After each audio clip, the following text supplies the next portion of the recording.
Urban Forum entered its second day in Baku, Azerbaijan. Global leaders intensified calls to place housing at the center of economic recovery, climate action and sustainable development. Kenya emerged as one of the leading voices at the forum, with President William Ruto, Cabinet Secretary Alice Wahome and county leaders pushing for stronger international cooperation and investment in affordable housing. Agutu Rosa reports.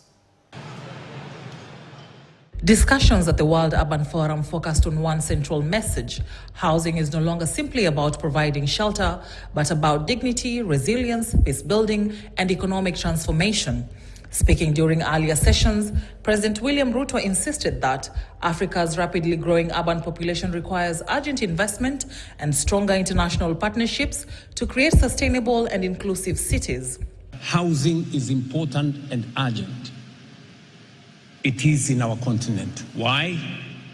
Because that is where the world population, a quarter of the world population, will be living.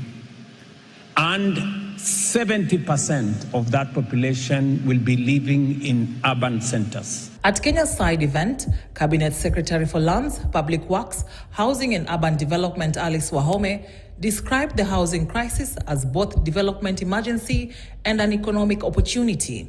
We enacted in 2024 Affordable Housing Act, giving the program a dedicated, predictable and ring-fenced financing. Our commitment is clear because we are saying, let's hear what numbers. Meanwhile, Kisumu Governor Professor Anyang' Nyong'o emphasized that African cities must move beyond declarations and focus on implementation. We suffer from a short supply of implementation capacity, a lack of political commitment and financing systems that treat counties and cities more as administrative centers rather than as drivers of economic growth and social stability.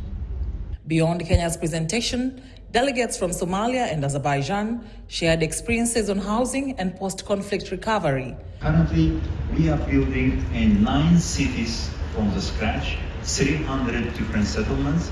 Within the recent 5 years, in understanding and in the view of the landmine problem, we have managed to ensure secure, dignified return of the 86,000 of Azerbaijanis. As governments exchange lessons on affordability, homelessness, financing and reconstruction, delegates at the World Urban Forum say housing must move from margins of policy discussions to the center of global development planning.